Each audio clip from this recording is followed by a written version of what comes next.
To dungeons, to dragons, one family does tread, while another dad decides to the sky he will head. This week, both dads drop back into VR, and Death Stranding was beaten via hoof, bike, and car. Welcome to New Dad Gaming.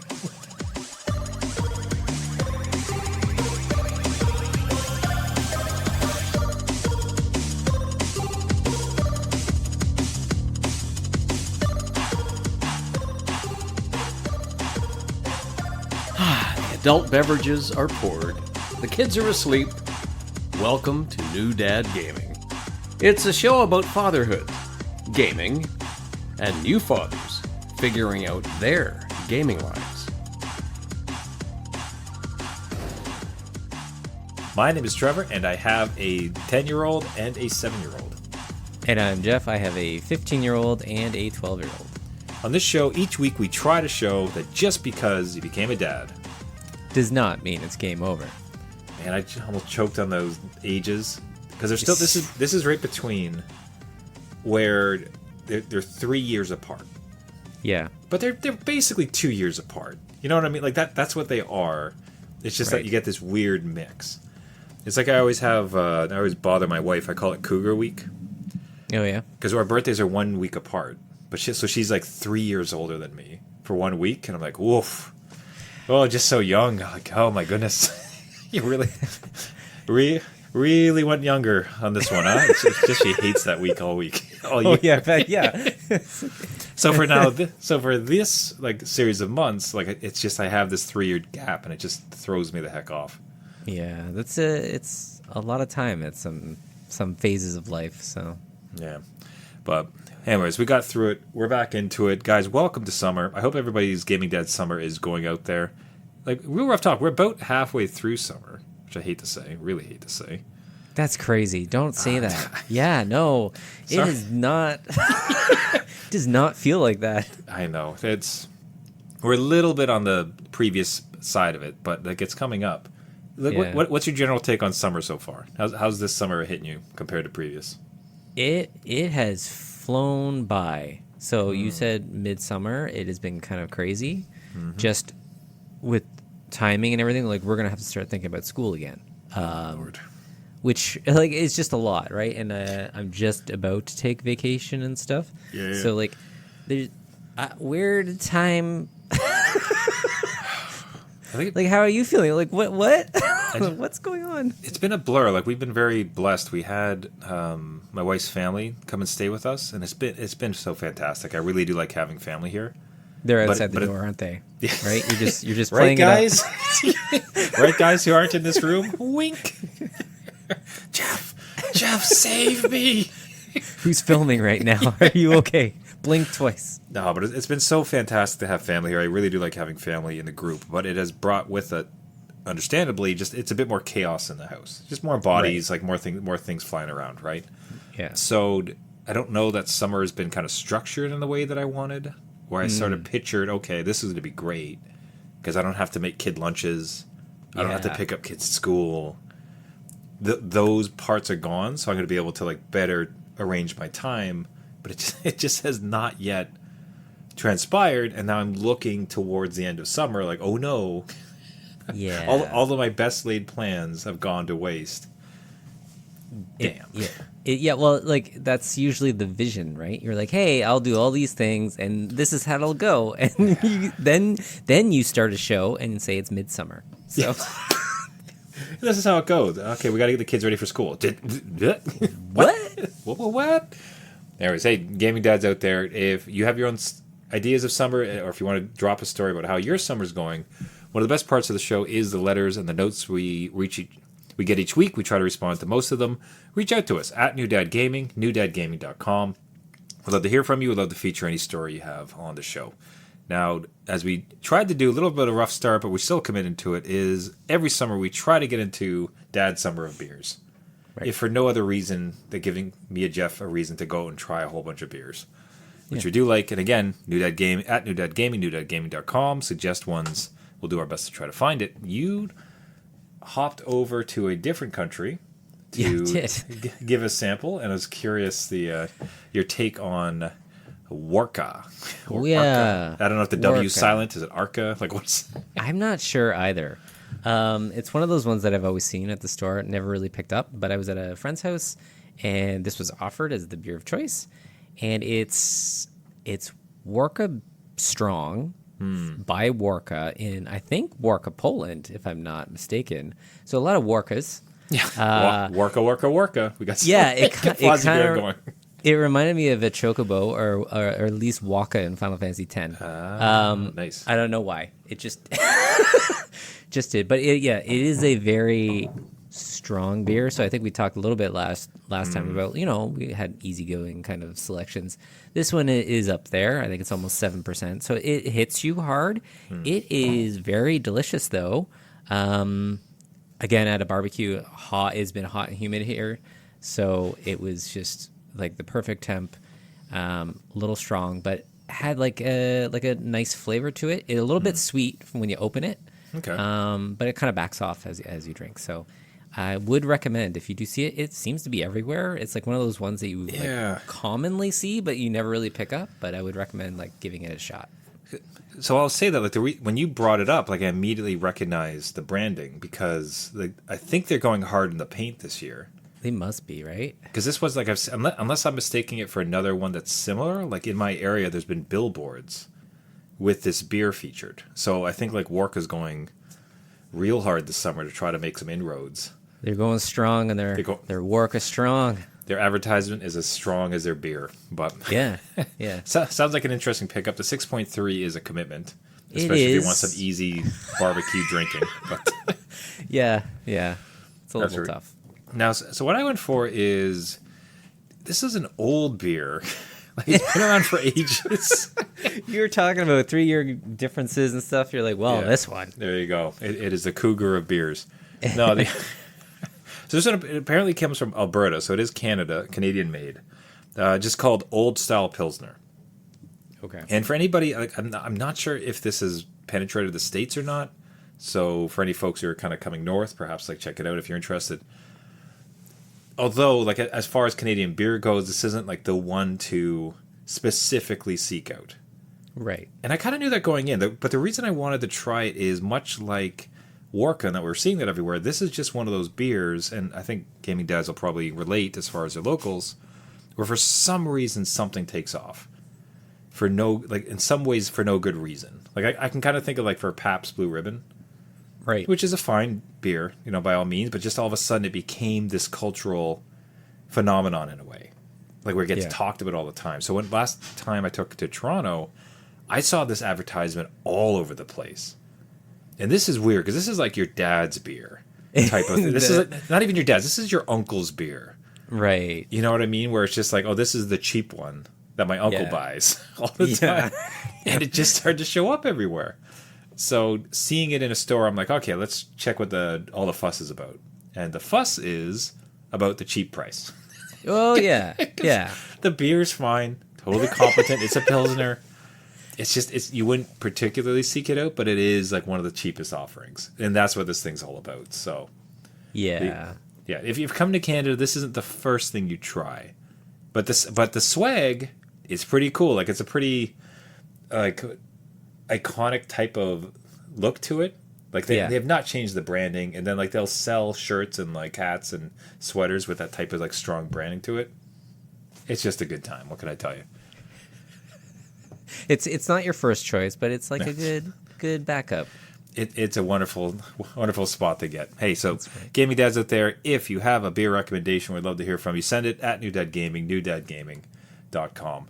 So a bit of a gaming dad success. You defeated a game. You actually beat a game. How fantastic! Like, right? Never particularly happens. Hardly happens on this show.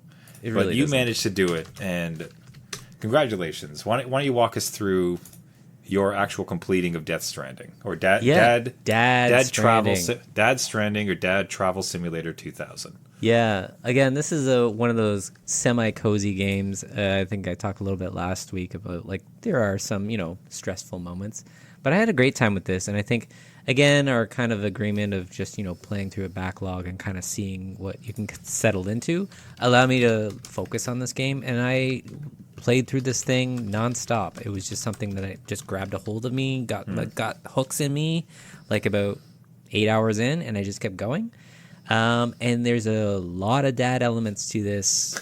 You are hauling, right? Like you're hauling stuff like you would from the car door to, your front steps. But also there is like a kid involved, and the kid kind of, there's like a kind of a dad story that kind of develops at that, like an adoption kind of idea, which is interesting because there is like, it's Hideo Kojima. He has a way of connecting things in like a roundabout way. So like not giving away any spoilers. That's being pretty charitable. Yeah. Yeah. It's let's call the stories creative. Right. Unique. So yeah, if you have the time to kind of sit down with this, it is again sessionable. You can do like a couple deliveries and then kind of move on, whatever. So I beat it. It was great. I will say from a dad warning perspective, it will want you to buy the next one because it kind of leaves like, oh, something else could happen. And now I know there is a sequel already out there, so I kind of want to just go right into that one. But also a warning is that in true Hideo Kojima fashion, he doesn't really respect your time at the end of it. Like the end credits were like 3 end credit scenes, and you kept thinking that they were over, but they're not. And you're playing it, so you have to kind of like figure out what's going on, and it's very confusing. And I had to look it up. I'm like, wait, like, do I have to like? Because he will end the game, but not end the game. And I had to look up, okay, am I doing something wrong? Yeah. Am I going to miss out on the true ending? Like, it's just, like, what's going on? So I had to do a little bit of research and come back to it. So for anybody else that's kind of stuck on the end of this thing, feel free to look it up because other people are like, what is going on? I don't understand. So what is your now desire to jump into the second one? So you finish this one, and because what I've found, especially like if you're doing games sequentially or jumping into a game that now has a sequel, even like 3 of them, but you're starting at 1, you'll finish 1, you'll be like, I'm kind of full for now, like this is kind of enough. Or it's like, I want more, give me more, like let me jump into the next. Like where are you finding yourself having just finished Death Stranding, the first one, knowing that the second is out? Yeah, so I'll frame it like I wanted to take a break, like that first kind of like, oh, I've had enough. But I tried to start up another game, and I'm like, you know what? I want to go back to that world. Because like you're in Fallout 4, you're like, this isn't Death Stranding at all. Right? There's nothing here. I can't deliver all these packages. It's kind of got me hooked. So I am looking for more, and I don't think I've ever had an experience where I finish one and go right into the next. I'm usually like a little bit of FOMO when I have those new games already, and like you have to wait 3, 4, 5 years for the sequel to come out. God of Wars, Final Fantasies, all that stuff, right? So this is right here, Trevor. It is right here, and that sequel is just staring down at me, and I could go back into that world. Just waiting. What a year for this to have happened. Right? Yeah, we're close, man. We're close. We're halfway through it. We'll see if it breaks you. We'll see if you'll be able to hold strong until the end of the year. See. Maybe some sort of surprise Steam summer sale will come up with it, like at $20, the new one. Maybe. What's a Jeff to do? What's a Jeff to do? That's right. Well, awesome. I will say, like, I almost wish I had it. Not almost. I wish I had it on my backlog. Yeah. But never touched it, never bought it, so I just do not have it. Because the more you see of it, especially like the reviews of people just traversing and coming up with the most nonsense, silly ways to deliver their packages, like it's just so. I can't believe Kojima. Like it's just really hard to place him as far as video games. Like it's just the most. What you think it'd be these tiny indie little experiences like done at a game jam. Like, oh, imagine if you had to like cross a weird traversal mechanism with like backpacks. Except it is this massive AAA game. Right? And he gets away with it. I cannot believe he just keeps getting away with it. He does get away with it, and he makes it work. And just a small little note with this one. I won't spoil it, but like he gives you all these tools to traverse the world and connect people, right? And then near the end of the game, you lose all those tools, and you have to rely on people that have played the game to connect you. So they leave equipment behind, and you're at the mercy of what that equipment is to help you through that next kind of part, which I found really interesting. I'm like, oh, so people can really just not help you at all. You could really just get messed up. Yeah, right. Experience that humanity, but no, people are very generous. So it was just, again, Hideo getting away with, whatever crazy idea kind of hits and making it work. I love it. So, I don't know. Love to see it. Congrats on the actual completion. Yay! Yeah. They did it. And they had to try to find what can fit Jeff's Death Stranding sized hole in his heart for the next title. That void. Right. Gaming dads have ever had a similar experience with a game and not sure if you get into the next one, or have you played both of these? Love to hear from you at New Dad Gaming, newdadgaming.com. Now, for anybody watching us recording live or watching the YouTube playback of this video, you will notice that Jeff is very much in some mood lighting. I am. It is a different vibe. Like it really changes your presentation. And why don't you describe, or why don't you explain, as Jeff randomly changes light like a 1990s disco? Yeah. Why don't you explain to the good people why exactly you are in this colored dungeon and what has transpired? Yeah, so it was my 15-year-old's birthday, and usually we're waiting on him to kind of figure out what he wants to do. We've decided that there's no more parties after like 12. We kind of like said, okay, you can hang out with friends, go to a movie. That's still a thing. We'll support that, but no play date parties, right? Yeah. But he's like, would it be okay if I, brought over 5-6 of my friends and we do D&D? So normally, Trevor, that would be like that sounds sure, right? I got you. Problem, Trevor. Is that it would have to take place in our basement, which is the basement of storage of things for about a decade now. So the deal was that he has to put in the effort, along with some help, to figure out the space, clean it up, make sure things go back in the spot so that there's enough room to do things, right? Fair. Harsh but fair. He was all about it. So he put in a good, I want to say 2 days. Which more than you expected to a bad degree? Because sometimes there's these like dad things where it's like, all right, well, as long as you clean up everything, then you can get it. And then they do. You're like, damn it. Well, that was the thing, right? Like I thought he would forget, to be honest, and then it would be a lesson, right? Like, oh, you didn't put in the effort, you don't get the thing. Nope, he was all about it. He put in a good 2 days worth of, 2 days kids' time is like infinity. Yeah. Cleaning up, we moved tables around, we put in these LED light strips. Like I wanted to do up all the atmosphere. Like you can have control with your scenarios and stuff. We'll get the tables out all connected. So cool. Nice. Got a little mini fridge I had since college. Which maybe you remember, like I think we drank out of it. Yes, right. Making an appearance. You love to see it. Yeah, booted that thing up. Still works. Slammed it with pop and snacks and stuff. So set up speakers. It was a great time. They were down here for about like 5 hours continuously doing a D&D session, and they were having a blast. 5 hours, man. That's impressive. That's a good little session. Yeah. It was all afternoon. Ordered pizza for them. That's amazing. Great time. So how has it come about? Was it because I think your kid was introduced to it, and he's just taken to it? Does he have a friend that is being the dungeon master? Is your kid the dungeon master? Because that is a fairly difficult job. Yeah. So I'm kind of curious how they're navigating that. I don't know if you have any details.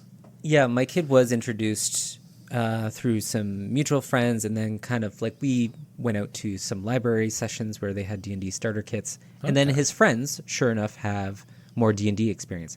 He is the DM. He is the dungeon master. Okay. He wanted to take that on.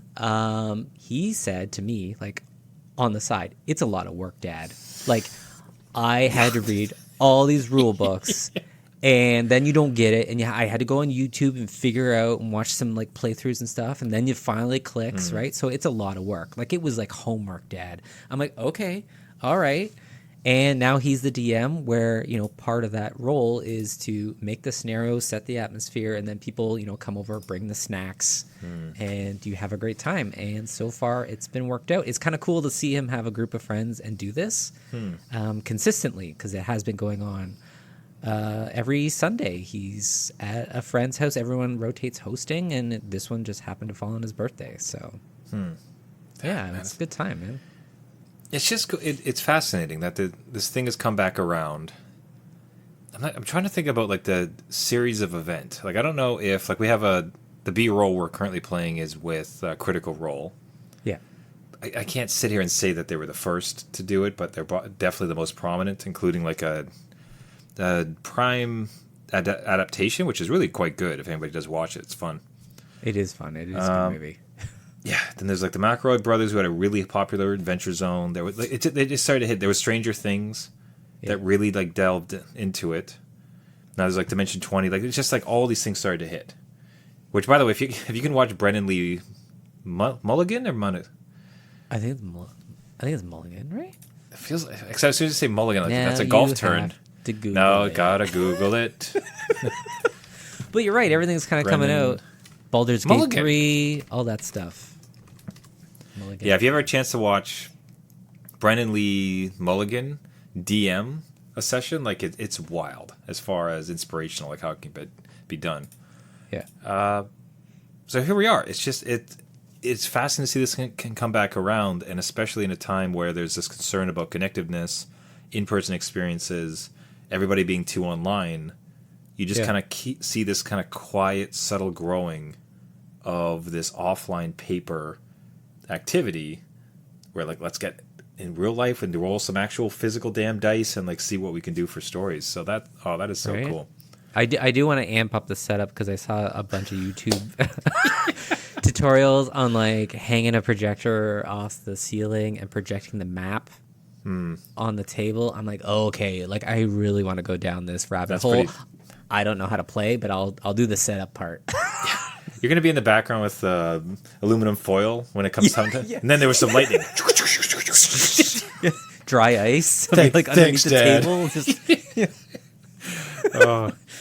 Man, keep us posted. I think that stuff is fantastic. I'll be curious to see if my kind of kids also like dip into it as they come more of that age. But hey, gaming dads out there, you playing D&D, playing it with your kids, love to hear from it. Let us know. Now, in the exact opposite, you can't go more opposite than this.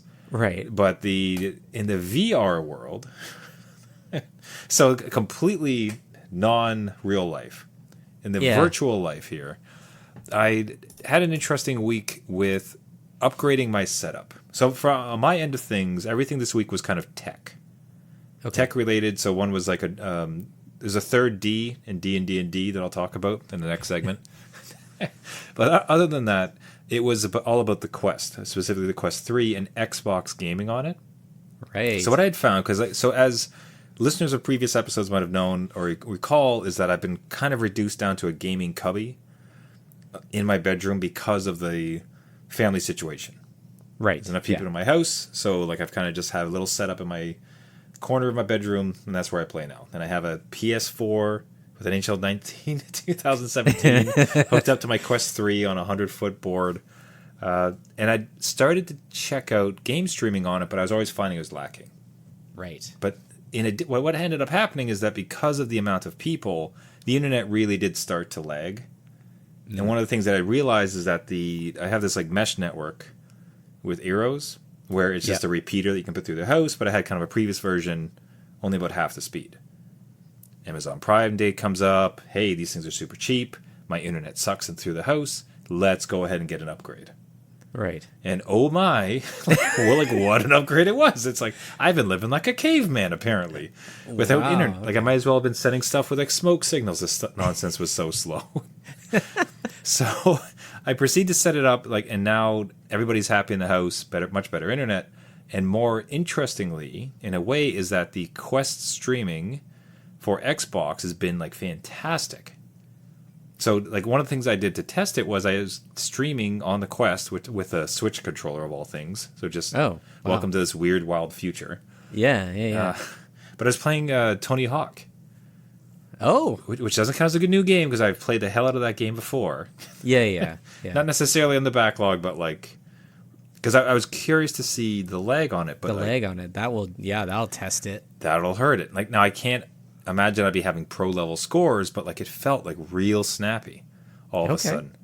And man, I don't know, something about having it is a very tiny little Venn diagram of people who would listen to our show and also have a Quest and then also have an Xbox Ultimate subscription.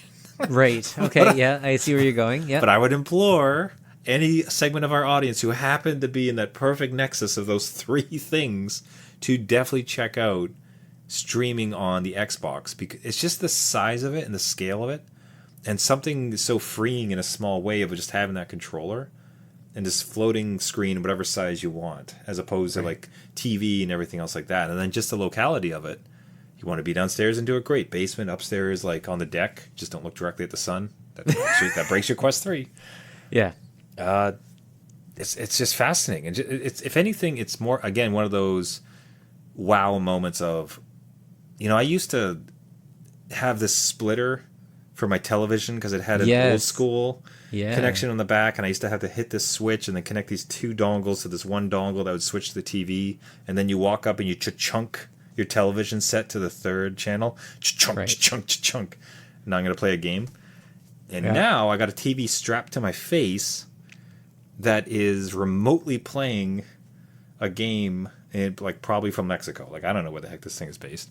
Yeah. So damn, man, like it's crazy being in the future. That is in the future. You gotta, like, again, remember, like, that remote for those type of TVs probably weighs as much as the VR that you have strapped to your face with the whole computer in it. Yeah. And it is kind of mind blowing how much you can have at your fingertips at any one point. I will say, like, I do want to give that kind of stuff a shot on how to stream it to the set. Are you wired in, or is it just completely streaming? Like, it's just. So what do you mean, for like for the data, or for the what part would be tethered? Well, if you're not tethering to the console at all, right? No. You're just strictly off Game Pass, And just even to the browser. It's not even an app. Oh, okay. It's even through the browser part. All right. Okay.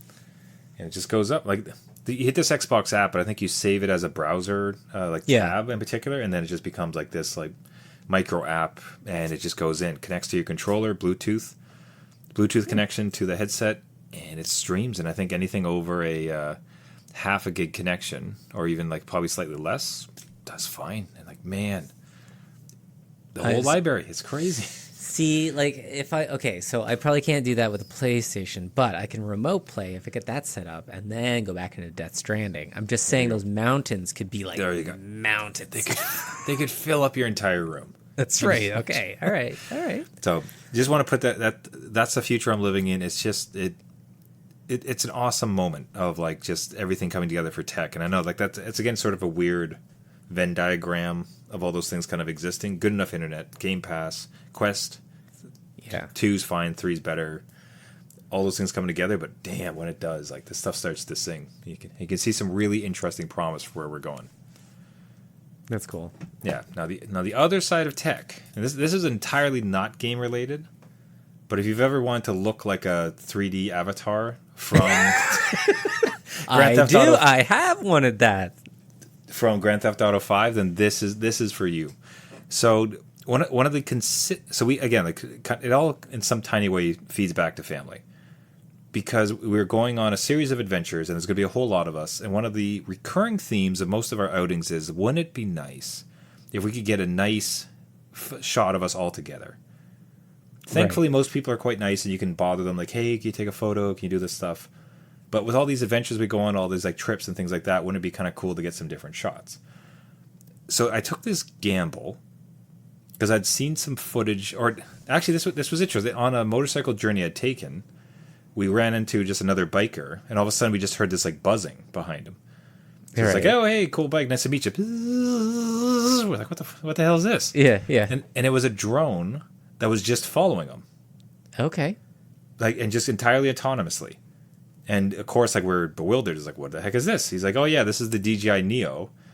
He just tapped this button. No, you don't have to connect it to anything. It just checks who you are and then bolts up and flies, and it'll just like follow you around. Interesting. So this thing is an entirely like very consumer friendly autonomous drone, and you can get a controller. You can control it through your phone.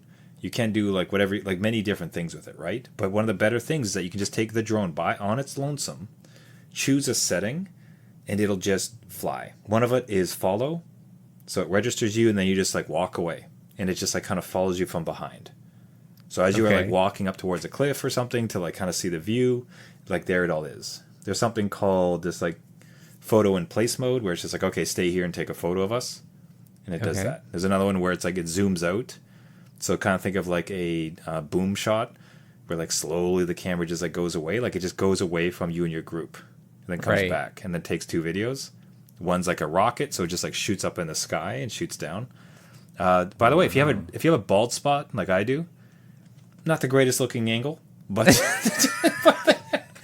You're like, no, don't go to the aerial shot. Come back down. I knew I had a bald spot, but I will say, like, until the drone was like doing it directly from above, it's like, oh, come on, like this sucks. This sucks. This footage is getting deleted.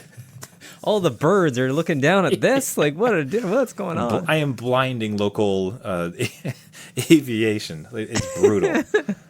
Anyway, so so I got it as like what I would call like a joint birthday gift for my wife and I, because I like tech. Like this is fun. Like I was flying around. This is great. But for her, she so badly wants to take photos of the family all the time, and it's just awkward to try to find people or maybe know he's around, and just like we want to get shots all together, and especially with like the extended family here.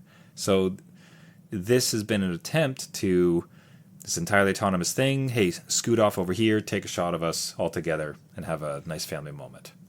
And thus far, like it's pretty sweet, man. Like it works surprisingly well. I guess if anything, the reason I'm saying is I'm just excited about it. Like I think it's like super cool and interesting. Yeah. But again, for like other dads who are having these sort of moments, like wouldn't it be cool to capture a moment, like have something flying around 360 and capture us like playing together to record those precious moments? Right. Like this would be an option. Yeah, my mind went to more jokes and be like, okay, well, like dad wants to take a nap. Here you go, drone, follow my kid around. As like this robot helper. Hey, Droney, keep an eye on my kids. Make sure they don't go where they're not supposed to. It just buzzes around. And then you get to view the videos of 360s of them jumping off a cliff or something. I don't know. But no, that sounds pretty cool. Again, it looks very compact from the videos that we're seeing. I was thinking it was more like, you know, we talk about old TVs, like the size of that lifting up in the air. But these things are relatively tiny. Yeah, no, it is small. It's compact. Like I got this little carrying case for it, just because in the moment of like, and it already had it happen where like we're walking around with everybody. I think it was at soccer, and it was, hey, like let's take a quick one here. Let's all take one together and like like button, no like controller or setup or anything. Pressed it, it shoots off, and we get this like awesome family shot, all of us together, and we get to like keep that forever. So super, like it's meant to I mean, you shouldn't try to crash it, but I just mean they built it to be a little bit tough, fairly light. Doesn't break the bank necessarily. Like it's not cheap, but like, you're talking it's like in the 2 to 200 range or so. Right. So you're not talking thousands here. Yeah, but no. Just an interesting, basically like an interesting addition to the family repertoire as far as like you're out and about and you want to capture some of those memories. Yeah, no, that's a cool hookup again for anybody that kind of wants to capture those shots, and you either don't want to talk to strangers or there's no strangers around. I don't want you to like go through my photos like no stranger, just I'll have my robot do it. Thanks. Yeah, and then for the kids, as far like you can either control it with a phone or like you can buy controllers and stuff for it. Like, and that's just like fun, right? So it's it's built to be user friendly, so you can just get your kids to like zoom around. They'll like this type of stuff. You're gonna go do like drone fireworks, aren't you? Like, what can I tell you? I'm pretty sure. just skyrocketed into the sky. What's the worst that could happen? Hey, everybody, we'll wrap it up there for the week. Thank you so much for listening. This has been New Dad Gaming. If you like the show, like do reach out to us. Like as we mentioned a few times through the show, like one of the best parts about this is talking with the audience, speaking with each other, learning your gaming stories, watching Jeff live as he swaps through 100 colors in his new Technicolor Dungeon and Dragon place. So anything and everything, any story, questions, thoughts, your own reviews, would love to hear from it. Reach out to us at newdadgaming, newdadgaming.com. If you did like the show, what really helps us out is if you go to any of the podcasting networks, Google, Caster, Spotify, Google Play, iTunes, anywhere where you find podcasts, and look for New Dad Gaming. Give us a subscription, and even better if you give us a like or a rating. Really helps boost the show to other drone dads. Hashtag drone dads. Hashtag drone dads. And maybe a few gamers. What can I tell you? Once again, thanks for listening. Until next week, my name is Trevor. I have drones, I have kids, I have extended family, but most notably a 10-year-old and a 7-year-old. And I'm Jeff. I have a 15-year-old, a 12-year-old, and rolled a D20. Ooh, critical roll. Critical miss. Until next week. Oh, all right, man. See you next week. See you later.